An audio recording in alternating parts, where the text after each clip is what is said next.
अब देखिए यहाँ पे क्या आ गया, डू आ गया। डू आ गया मतलब करो, क्या करो, ये करो, ठीक है। क्या करने को कहा गया, प्रिंट एफ आई की वैल्यू को प्रिंट करो, आई की वैल्यू को प्रिंट करो। तो आई की वैल्यू 1 है तो 1 प्रिंट हो गई, है ना।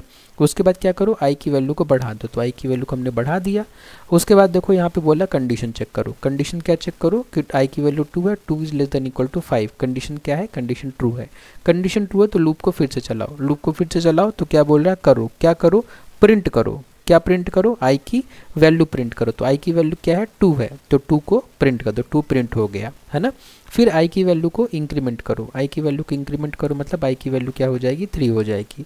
फिर क्या करो, कंडीशन चेक करो। कंडीशन क्या है, कंडीशन है कि 3 is less than equal to 5, क्योंकि आई की वैल्यू क्या है, आई की वैल्यू 3 है। तो कंडीशन क्या है, ट्रू है। ट्रू है तो क्या करो, क्या करो, लूप को फिर से चलाओ, लूप को चला के क्या करो, आई की वैल्यू प्रिंट करो। तो आई की वैल्यू क्या है, 3 है, तो 3 है प्रिंट हो गया। अगर आपको इस नोट्स से पढ़ना है, ये जो नोट्स मैंने आपको आज दिखाया, जिस नोट्स से हमने ये आज तीनों लूप्स का कॉन्सेप्ट समझा, अगर आपको इस नोट्स को डाउनलोड करना है तो आप मेरे यूट्यूब चैनल पर जा सकते हैं और यहाँ पे देखिए ये मोर बटन है ना। इस बटन पर आप जब क्लिक करेंगे, इस लिंक पर आप क्लिक करेंगे तो आपको यहाँ पे देखिए गूगल ड्राइव की लिंक मिलेगी जिसमें मैंने सारे नोट्स को एक साथ रखा हुआ है। तो जब आप इस लिंक पर क्लिक करेंगे तो इस तरीके से आप गूगल ड्राइव में चले जाएंगे, ठीक है। गूगल ड्राइव में काफ़ी सारे सब्जेक्ट्स की नोट्स है और आपको कंप्यूटर प्रोग्रामिंग में जो मैं पढ़ा रहा हूँ उसकी नोट्स चाहिए तो आप इस फोल्डर के अंदर क्लिक करेंगे तो आपको यहाँ पे जितने भी मैंने वीडियो बनाए हैं कंप्यूटर प्रोग्रामिंग के सारे नोट्स आपको यहाँ पर मिल जाएंगे। और उसके अलावा भी बाकी सब्जेक्ट्स के नोट्स भी हैं, आप उनको भी देख सकते हैं, ठीक है। उसके अलावा मैंने क्वेश्चंस पेपर भी दिए हैं, पुराने पिछले साल के क्वेश्चन पेपर देख लीजिए। अगर आपके सेमेस्टर के हों तो आप इनको डाउनलोड कर सकते हैं और सारे क्वेश्चंस देख सकते हैं जो प्रीवियस ईयर में आए थे।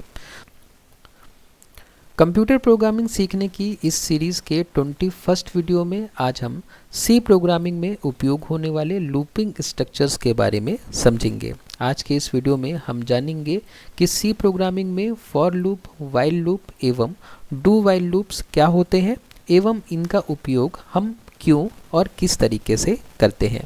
लेकिन इस वीडियो में आगे बढ़ने से पहले और लूपिंग स्ट्रक्चर्स को समझने से पहले ये समझना बहुत ज़रूरी है कि आखिर हम लूप्स का उपयोग करते ही क्यों हैं। मतलब अगर हम लूप का उपयोग नहीं करें तो हमारा कौन सा काम मुश्किल हो जा रहा है या रुक जा रहा है। तो इस बात को समझने के लिए पहले हमें एक छोटा सा प्रोग्राम है उसको समझना पड़ेगा। अगर हम इस छोटे से प्रोग्राम को समझ लेते हैं तो हमें समझ में आ जाएगा कि लूप्स की ज़रूरत हमें आखिर पड़ ही क्यों रही है। तो देखिए ये छोटा सा प्रोग्राम है जिसमें हम क्या कर रहे हैं, हेलो वर्ल्ड को प्रिंट कर रहे हैं। अब अगर इस प्रोग्राम को मैं रन करूं तो ऑब्वियसली हेलो वर्ल्ड हमारा एक बार प्रिंट होके आएगा हमारे टर्मिनल में या हमारे आउटपुट स्क्रीन में। अब अगर किसी ने मुझसे कहा कि हेलो वर्ल्ड को आप 2 बार प्रिंट करिए तो मैं क्या करूंगा, सिंपली मैं प्रिंट एफ जो फंक्शन है उसको 2 बार लिख दूंगा, ठीक है। दोनों प्रिंट एफ में हेलो वर्ल्ड है और इस प्रोग्राम को जब मैं रन करूंगा तो मुझे आउटपुट स्क्रीन में 2 बार हेलो वर्ल्ड प्रिंट होके आ जाएगा।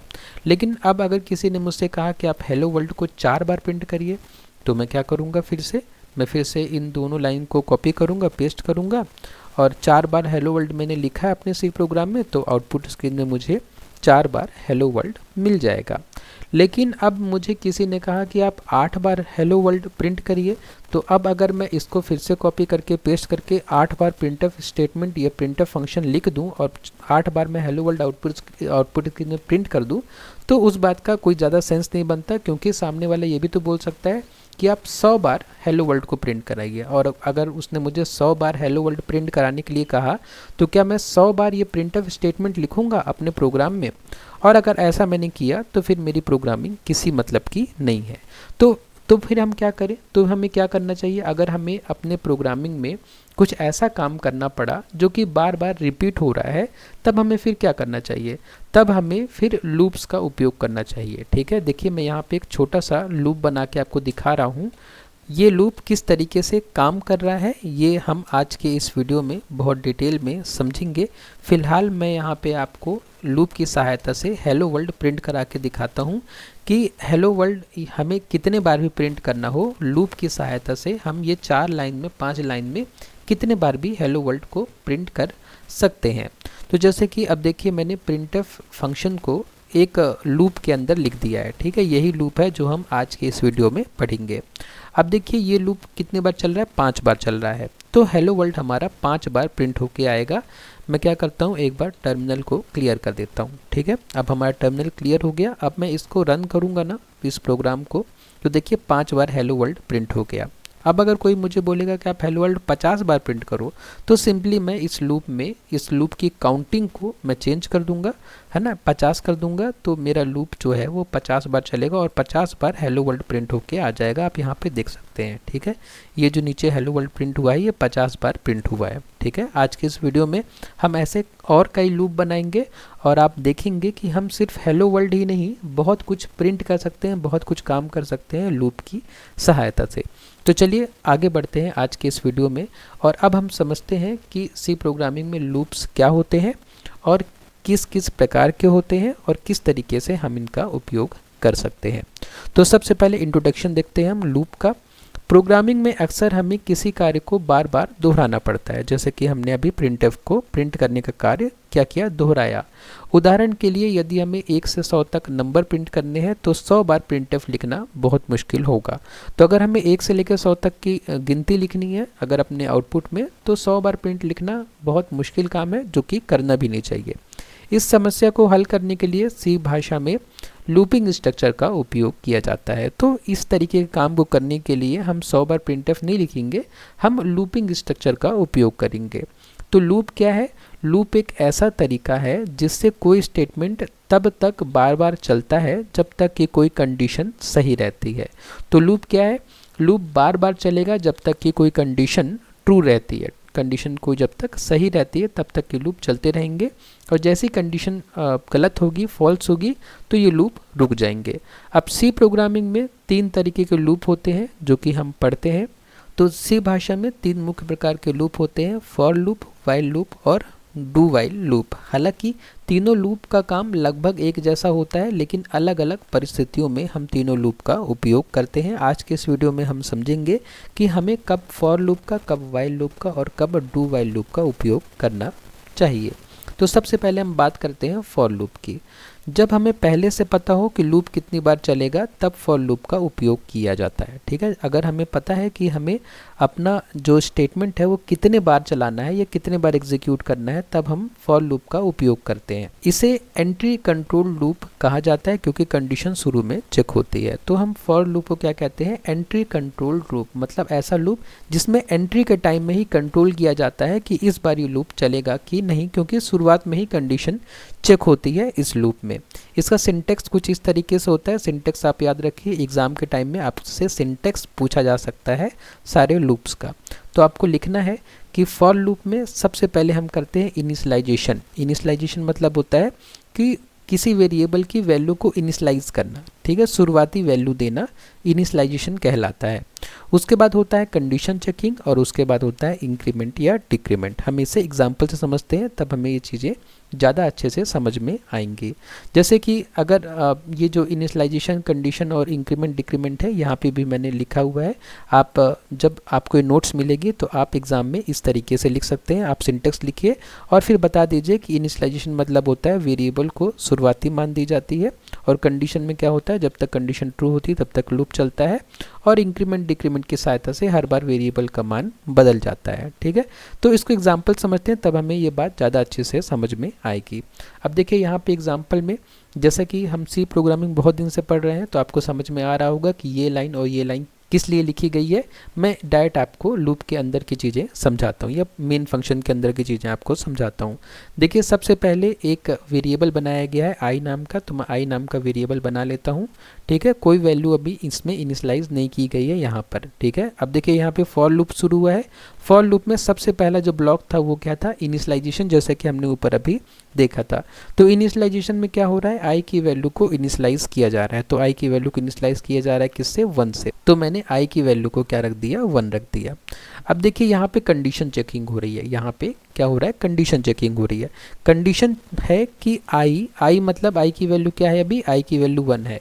आई की वैल्यू 1 है, वो लेस देन इक्वल टू 5 है। तो ये कंडीशन ट्रू है कि फॉल्स है?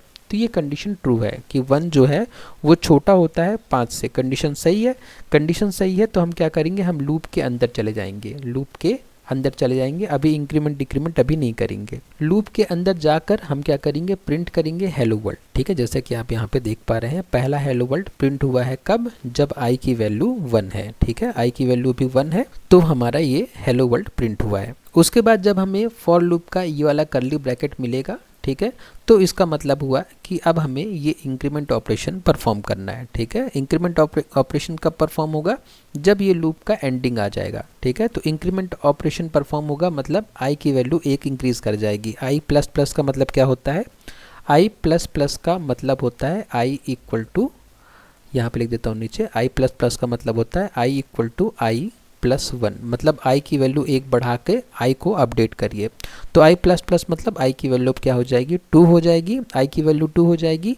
और जैसे ही आई की वैल्यू 2 हुई तो अब क्या होगा, दोबारा कंडीशन चेक होगी, लूप फिर से चलेगा।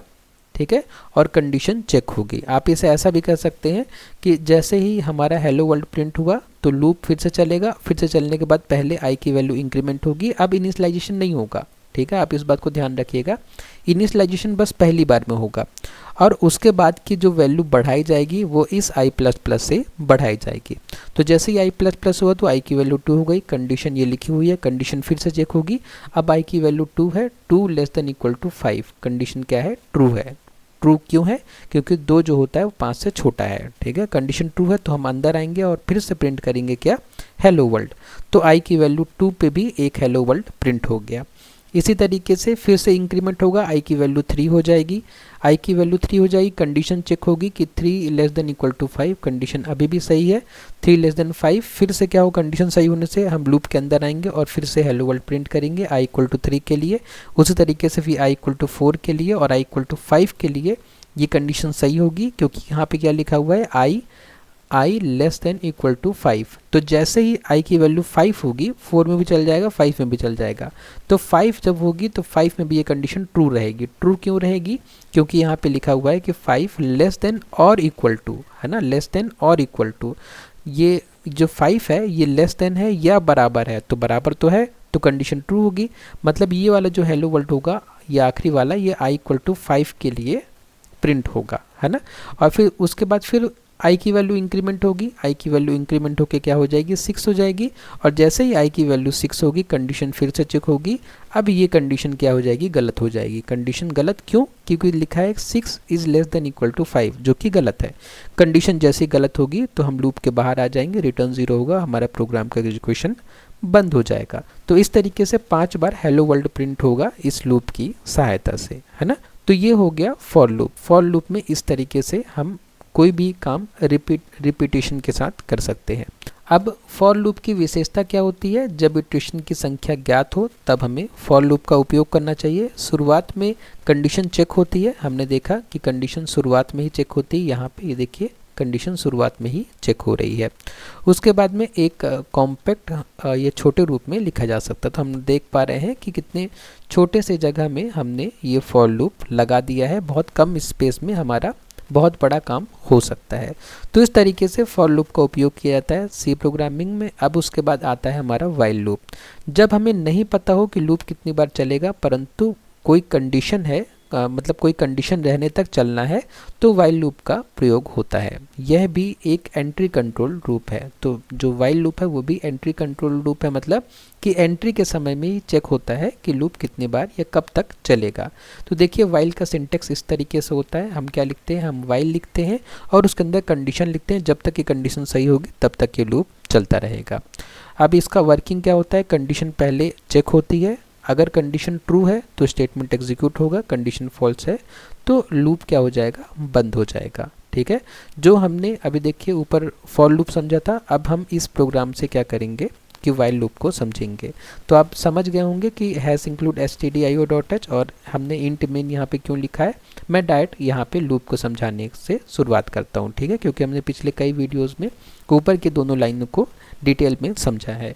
तो अब देखिए यहाँ पे क्या हो रहा है, सबसे पहले कि आई नाम का एक वेरिएबल बनाया गया, उसमें वैल्यू 1 इनिशलाइज की गई। ठीक है, ये देखिए यहाँ पे आई इक्वल टू 1, मतलब कि आई नाम के वेरिएबल में 1 वैल्यू रखी गई।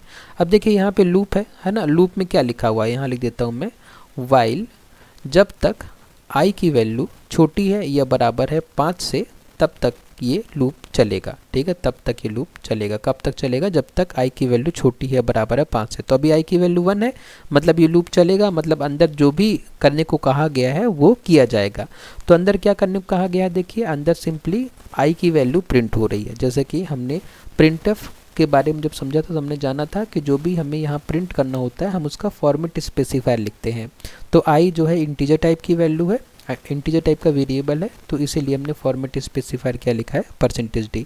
मतलब इस %d की जगह i की वैल्यू प्रिंट होगी। तो i की वैल्यू अभी 1 है तो पहले 1 प्रिंट हो जाएगा। ठीक है, फिर लूप चलेगा। i की वैल्यू क्या होगी? देखिए यहाँ पे हम i की वैल्यू को इंक्रीमेंट कर रहे हैं। i की वैल्यू को इंक्रीमेंट करेंगे तो i की वैल्यू 2 हो जाएगी, है ना। i की वैल्यू 2 हो जाएगी, कंडीशन चेक होगी 2 is less than equal to 5, condition सही है तो i की वैल्यू क्या हो जाएगी? 2 प्रिंट हो जाएगी। ठीक है, और उसी तरीके से लूप चलता रहेगा कब तक? जब तक i की वैल्यू 5 है ना। i की वैल्यू 2 के लिए चलेगा, 3 के लिए चलेगा, 4 के लिए चलेगा, 5 के लिए चलेगा। अब 5 के लिए देखिए क्या होगा? i की वैल्यू 5 हो जाएगी, less than equal to 5, condition true, क्योंकि 5 जो है वो छोटा है या बराबर है 5 से, है ना। कंडीशन ट्रू है तो अंदर जाएंगे और i की वैल्यू 5 है तो i की वैल्यू 5 भी प्रिंट हो जाएगी। यहाँ पे देखिए i की वैल्यू 5 प्रिंट हो रही है ना। अब जैसे ही i की वैल्यू 6 होगी, i की वैल्यू क्या हो जाएगी? 6 हो जाएगी, तो ये कंडीशन फॉल्स हो जाएगी। कैसे? 6 is less than equal to 5, condition गलत, क्योंकि 6 जो है वो 5 से छोटा नहीं है। और जैसे ही कंडीशन गलत हुई हमारा लूप टर्मिनेट हो जाएगा और हम रिटर्न 0 कर देंगे और हमारा प्रोग्राम एंड हो जाएगा। ठीक है, तो इस तरीके से वाइल लूप काम करता है सी प्रोग्रामिंग में। और उसके बाद में वाइल लूप की विशेषताएं क्या है कि जब इटरेशन की संख्या पहले से ना पता हो, तो यहाँ पे जब हमें नहीं पता हो कि लूप को कितनी बार चलाना है तब हम वाइल लूप का उपयोग कर सकते हैं। क्योंकि हमने क्या किया है, यहाँ पे कंडीशन लिख दी है कि जब तक ये कंडीशन सही है तभी तक इस लूप को चलाइए और जैसे ही कंडीशन गलत होगी तो लूप को आप बंद कर दीजिए। कंडीशन पहले चेक होती है, अगर कंडीशन फॉल्स है तो लूप एक बार भी नहीं चलता। तो अगर कंडीशन पहले ही फॉल्स हो जाती है ना, यहाँ पे यहाँ पे 5 की जगह 0 लिखा होता है तो कंडीशन पहली गलत हो जाती है कि 1 is less than equal to 0, क्योंकि i की वैल्यू 1 है तो 1 is less than equal to 0, condition false, तो लूप एक बार भी नहीं चलता। ठीक है, तो इस तरीके से वाइल लूप का उपयोग किया जाता है। उसके बाद जो हमारे पास जो नेक्स्ट लूप आता है वो है do while loop. Do while loop एक ऐसा लूप है जो कम से कम एक बार जरूर चलेगा, चाहे कंडीशन फॉल्स ही क्यों ना हो। इसे एग्जिट कंट्रोल लूप कहते हैं क्योंकि कंडीशन अंत में चेक होती है। तो डू वाइल लूप क्या होता है? इसमें कंडीशन अंत में चेक होती है। ये लूप एक बार तो चलेगा ही चलेगा, चाहे कंडीशन सही हो कि गलत हो, क्योंकि पहले आ जाता है हमारे पास डू। डू मतलब करो, क्या करो? जो भी अंदर कहा गया है लूप के अंदर उस काम को करो। काम को करने के बाद आप कंडीशन चेक करो, कंडीशन सही है गलत है। ठीक है, तो डू वाइल लूप हमें उस जगह उपयोग करना चाहिए जहाँ पे हमें कम से कम एक बार तो लूप चलाना ही चलाना है। ठीक है, ऐसी जगह हमें डू वाइल लूप का उपयोग करना चाहिए। पहले स्टेटमेंट एग्जीक्यूट होता है डू वाइल लूप में, फिर कंडीशन चेक होती है। अगर कंडीशन ट्रू है तो लूप दोबारा चलता है। ठीक है, तो पहले स्टेटमेंट जो भी है वो एग्जीक्यूट हो जाएगा, उसके बाद कंडीशन चेक हुई, कंडीशन सही है तो लूप फिर से चलेगा, कंडीशन गलत है तो लूप यहीं पे रुक जाएगा। उसके बाद देखिए यहाँ पे एग्जांपल है डू वाइल लूप का, हम इस एग्जांपल को फटाफट समझ लेते हैं। देखिए ये है, यहाँ पे इतना डू वाइल लूप लिखा हुआ है ना।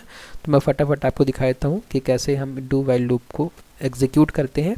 तो देखिए सबसे पहले वेरिएबल है आई नाम का, उसकी वैल्यू क्या है? 1 है ना। अब देखिए यहाँ पे क्या आ गया? डू आ गया। डू आ गया मतलब करो, क्या करो? ये करो। ठीक है, क्या करने को कहा गया? प्रिंटफ आई की वैल्यू को प्रिंट करो, आई की वैल्यू को प्रिंट करो। तो आई की वैल्यू 1 है तो 1 प्रिंट हो गई, है ना। उसके बाद क्या करो? आई की वैल्यू को बढ़ा दो, तो आई की वैल्यू को हमने बढ़ा दिया।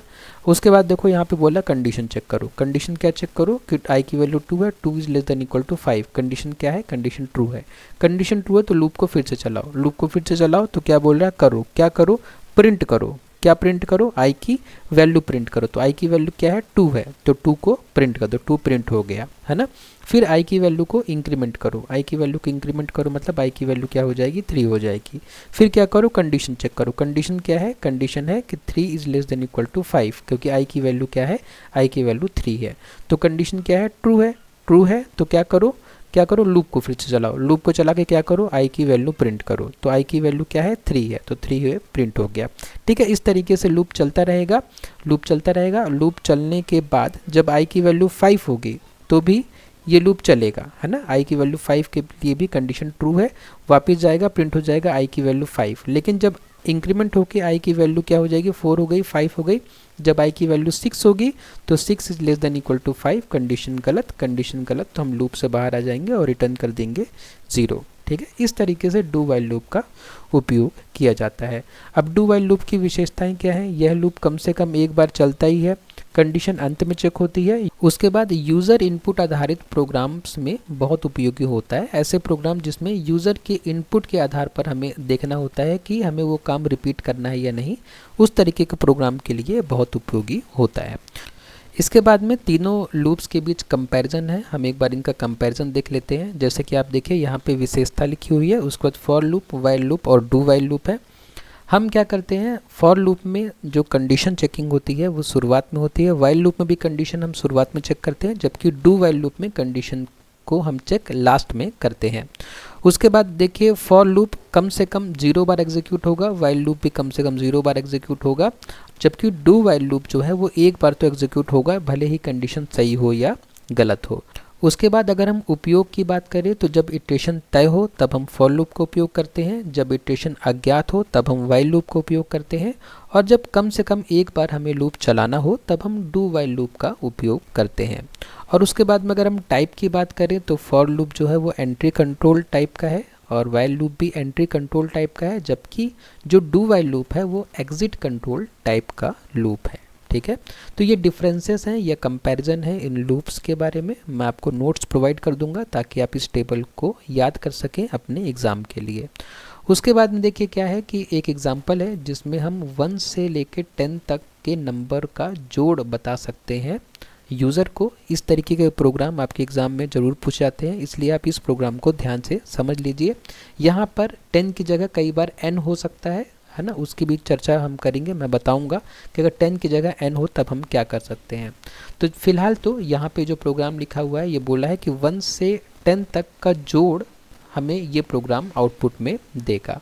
तो मैं इस प्रोग्राम को आपको पहले समझा देता हूँ। देखिए यहाँ पे सबसे पहले क्या किया गया है, यहाँ पे दो वेरिएबल बनाए गए हैं, पहला i नाम का वेरिएबल है और दूसरा वेरिएबल है सम नाम का। सम नाम के वेरिएबल में जो वैल्यू इनिशलाइज की गई है वो 0 है ना, जबकि i नाम के वेरिएबल में कोई वैल्यू अभी इनिशलाइज नहीं की गई। उसके बाद में इस प्रोग्राम में हमें करना क्या है, इस प्रोग्राम में हमें 1 से लेकर 1 2 3 4 5 6 7 8 9 10, ठीक है, इनका जोड़ हमें बताना है कि इनका सम करेंगे तो क्या आएगा। तो अगर हमें सम करना है तो सबसे पहले हमें एक एक करके इन नंबर को सेलेक्ट करना पड़ेगा और उनको जोड़ते रहना पड़ेगा। ठीक है, जैसे देखिए i की वैल्यू अभी शुरुआत में जब लूप चला तो i की वैल्यू क्या की गई, 1 से इनिशलाइज की गई। उसके बाद में कंडीशन चेक हो रही है क्योंकि हमें सिर्फ 10 तक के नंबर का ही जोड़ चाहिए, तो कंडीशन चेक हो रही है i less than equal to 10, तो हाँ कंडीशन सही है। कंडीशन सही है तो हम क्या करेंगे, हम लूप के अंदर आ जाएंगे और लूप के अंदर जाके ये स्टेटमेंट हम एग्जीक्यूट करेंगे। इस स्टेटमेंट में क्या लिखा है कि सम की वैल्यू 0 है प्लस i की वैल्यू 1 है, तो मतलब 0 प्लस 1 क्या होगा, 0 प्लस 1 1 होगा, और इस 1 को हम कहाँ स्टोर कर रहे हैं, इस 1 को हम सम में स्टोर कर रहे हैं, मतलब सम की वैल्यू क्या हो जाएगी, 1 हो जाएगी। ठीक है, उसके बाद में लूप दोबारा चलेगा, i की वैल्यू अब क्या हो जाएगी, 2 हो जाएगी, क्योंकि यहाँ पे इंक्रीमेंट करने को कहा गया है i की वैल्यू को। हम फिर से कंडीशन चेक करेंगे, कंडीशन फिर चेक होगी, कंडीशन फिर से ट्रू होगी, और कंडीशन फिर से ट्रू होगी तो हम क्या करेंगे, वापस इस स्टेटमेंट को एग्जीक्यूट करेंगे जहाँ पे सम किया जा रहा है नंबर्स का। लेकिन अब इस बार देखिए i की वैल्यू 2 हो चुकी है और सम की वैल्यू क्या हो चुकी है, पिछला सम, ठीक है, जहाँ तक अभी तक हमने सम कर लिया है वो हो चुकी है। तो अब 1 प्लस 2 क्या हो जाएगा, 1 प्लस 2 3 हो जाएगा, मतलब सम में क्या स्टोर हो जाएगा, सम में 3 स्टोर हो जाएगा। ठीक है, जब i की वैल्यू 2 है, मतलब i की वैल्यू जब 2 हुई तो हमने इन दोनों नंबर को जोड़ दिया। ठीक है, इनका सम क्या आ गया, 3 आ गया, और इसको हमने कहाँ स्टोर कर दिया, सम नाम के वेरिएबल में। उसके बाद क्या हो जाएगा, उसके बाद लूप हमारा फिर से चलेगा, लूप फिर से चलेगा, तो अब i की वैल्यू क्या हो जाएगी, i की वैल्यू अब हो जाएगी 3, i की वैल्यू 3 हो जाएगी, कंडीशन चेक होगी, 3 is less than equal to 10, condition true हो जाएगी, फिर से ये स्टेटमेंट एग्जीक्यूट होगा। इस स्टेटमेंट में सम की वैल्यू क्या हो गई है, 3 हो गई है, और i की वैल्यू भी क्या हो गई है, 3 हो गई है, तो 3 प्लस 3 क्या हो जाएगा, 6 हो जाएगा। ये 6 कहाँ स्टोर हो जाएगा, सम नाम के वेरिएबल में स्टोर हो जाएगा इस लाइन की मदद से, क्योंकि इस लाइन में क्या बोल रहे हैं कि सम प्लस i करो और जो भी आए उसको वापस सम में स्टोर करो। तो सम में क्या आ गया, 6 आ गया, मतलब देखिए लूप अभी 1 2 3 के लिए चला है और 1 to 3 के लिए जब लूप चला है तो इन तीनों का सम जो है स्टोर हो गया है किसमें, सम नाम के वेरिएबल में। ऐसे ही ये लूप आगे बढ़ता जाएगा और अभी क्या हुआ है, अभी 6 तक ऐड हुआ है, मतलब 1 + 2 + 3 हुआ है। फिर जब लूप एक बार और चलेगा i की वैल्यू 4 हो जाएगी तो 1 + 2 + 3 + 4 का वैल्यू आ जाएगा किसमें, सम में। उसी तरीके से जब लूप और आगे बढ़ेगा तो 1 से लेकर 5 तक का, फिर लूप और आगे बढ़ेगा 1 से लेकर 6 तक का, फिर 7 तक का, 8 तक का, 9 तक का और 10 तक का सम स्टोर हो जाएगा किसमें, सम नाम के वेरिएबल में। और जैसे ही फिर i की वैल्यू क्या हो जाएगी, जब i की वैल्यू हो जाएगी 11 तो ये कंडीशन गलत हो जाएगी। कौन सी कंडीशन, ये वाली कंडीशन। देखिए ये जब i की वैल्यू यहाँ पे लिखा हुआ है i <= 10, i की वैल्यू जब 11 हो जाएगी तो ये कंडीशन क्या हो जाएगी, कंडीशन गलत हो जाएगी। कंडीशन गलत हो जाएगी तो हमारा कंट्रोल जो है लूप से बाहर आ जाएगा और प्रिंट हो जाएगी सम की वैल्यू, जो कि क्या आ चुकी होगी, जब हमने 1 + 2 + 3 + ये सब कुछ कर लिया तो हमारा जो आउटपुट होगा सम में वो 55 होगा। ठीक है, आप ऐड करके देख सकते हैं।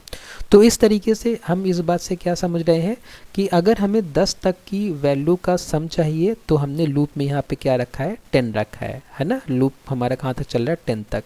अगर हमें 20 तक की वैल्यू का सम चाहिए होता, यहाँ पे अगर हमें 1 से लेकर 10 तक का जोड़ मिल रहा है, अगर हमें 20 तक का जोड़ चाहिए होता तो हम लूप को कितने बार चलाते, 20 बार चलाते। अगर 50 तक का जोड़ चाहिए होता तो हम लूप को 50 बार चलाते। ठीक है, और 100 तक का जोड़ चाहिए होता तो हम लूप को 100 बार चलाते। इसका मतलब कि जहाँ तक का हमें प्रिंट चाहिए, जहाँ तक का हमें सम चाहिए, हम उस वैल्यू को यहाँ पे लिख देंगे। ठीक है, n लिख देंगे। मतलब अगर आपको 1 से लेकर n तक का सम चाहिए, 1 से लेकर n तक का सम चाहिए तो आपको यहाँ पे 10 की जगह n लिखना पड़ेगा। ठीक है, फिर थोड़े बहुत चेंजेस आपको करने पड़ेंगे प्रोग्राम में ऊपर नीचे, लेकिन अगर आपको थोड़ा सा प्रोग्रामिंग आती है तो आप इन चेंजेस को कर सकते हैं। ठीक है, और कोई डाउट है तो मुझे बता सकते हैं कमेंट बॉक्स में, मैं पूरी कोशिश करूँगा कि आपके डाउट्स को मैं सॉल्व करूँ।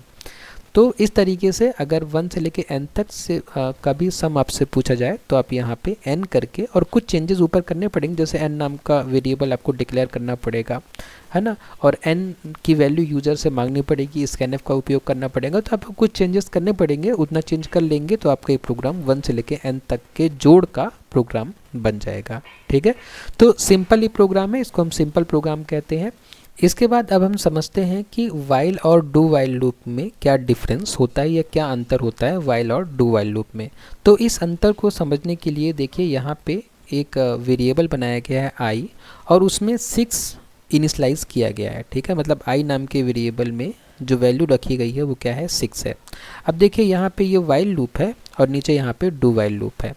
तो अब यहाँ पे देखिए i की वैल्यू 6 होने की वजह से ये जो लूप है ना, ये वाइल लूप, ये कंडीशन चेक करेगा और देखेगा कि 6 <= 5, कंडीशन गलत, तो हमारा जो लूप है वो अंदर वाले स्टेटमेंट को एग्जीक्यूट नहीं करेगा। ठीक है, कंट्रोल अंदर नहीं जाएगा। क्यों नहीं जाएगा, क्योंकि कंडीशन शुरुआत में ही गलत हो गई और ये जो स्टेटमेंट है ये प्रिंट नहीं होगा। लेकिन अगर हम डू वाइल लूप की बात करें तो डू वाइल लूप में i की वैल्यू भले 6 हो, लेकिन इस बात से इसको फ़र्क नहीं पड़ता, क्योंकि यहाँ पे क्या लिखा गया, यहाँ पे लिखा गया डू मतलब करो, क्या करो, प्रिंट एफ करो। क्या प्रिंट एफ करो, डू वाइल लूप, ये चीज़ प्रिंट करो, तो प्रिंट हो जाएगा। प्रिंट होने के बाद ये कंडीशन चेक होगी, तो कंडीशन गलत हो जाएगी। कंडीशन गलत क्यों हो जाएगी, क्योंकि 6 जो है 5 से छोटा नहीं है। कंडीशन गलत तो हमारा कंट्रोल बाहर आ जाएगा। तो जब ये प्रोग्राम चला तो हमें इस बात से समझ में आया कि वाइल लूप देखिए कंडीशन पहली बार में गलत हो गई तो एक बार भी प्रिंट नहीं किया, जबकि डू वाइल लूप कंडीशन गलत होने के बावजूद भी एक बार स्टेटमेंट को प्रिंट कर रहा है। तो इसलिए ये डिफरेंस है वाइल और डू वाइल लूप में, है ना। आउटपुट में हमें डू वाइल लूप का जो स्टेटमेंट है वो दिखेगा, है ना। तो इसमें समझने वाली बात क्या है कि वाइल लूप कंडीशन फॉल्स होने पर नहीं चलता, जबकि डू वाइल लूप एक बार चला क्योंकि कंडीशन बाद में चेक होती है। ठीक है, तो ये डिफरेंस है वाइल और डू वाइल लूप में, कई बार एग्जाम में पूछा जाता है, इसलिए आप इस बात को जरूर ध्यान दीजिएगा। उसके बाद में आज के इस वीडियो को हम कंक्लूड करते हैं कि लूप्स प्रोग्रामिंग को आसान, छोटा और कुशल या इफ़िशिएंट बनाते हैं। सही लूप का चयन करना जरूरी है ताकि प्रोग्राम बेहतर तरीके से काम करे। फॉर, वाइल और डू वाइल तीनों के प्रयोग का ज्ञान एक अच्छे प्रोग्रामर की पहचान है। ठीक है, तो आप जब भी प्रोग्रामिंग करिए तो लूप्स का उपयोग बहुत सोच समझकर और बहुत अच्छे से करिए। उससे आपका प्रोग्राम काफ़ी इफ़िशेंट और आसान और छोटा बन सकता है। तो आज के इस वीडियो में बस इतना ही। अगर आपको आज का ये वीडियो उपयोगी लगा तो आप मेरे YouTube चैनल को सब्सक्राइब कर सकते हैं। उसके अलावा अगर आपको इस नोट्स से पढ़ना है, ये जो नोट्स मैंने आपको आज दिखाया, जिस नोट्स से हमने ये आज तीनों लूप्स का कॉन्सेप्ट समझा, अगर आपको इस नोट्स को डाउनलोड करना है तो आप मेरे YouTube चैनल पर जा सकते हैं और यहाँ पे देखिए ये मोर बटन है ना, इस बटन पर आप जब क्लिक करेंगे, इस लिंक पर आप क्लिक करेंगे तो आपको यहाँ पे देखिए गूगल ड्राइव की लिंक मिलेगी जिसमें मैंने सारे नोट्स को एक साथ रखा हुआ है।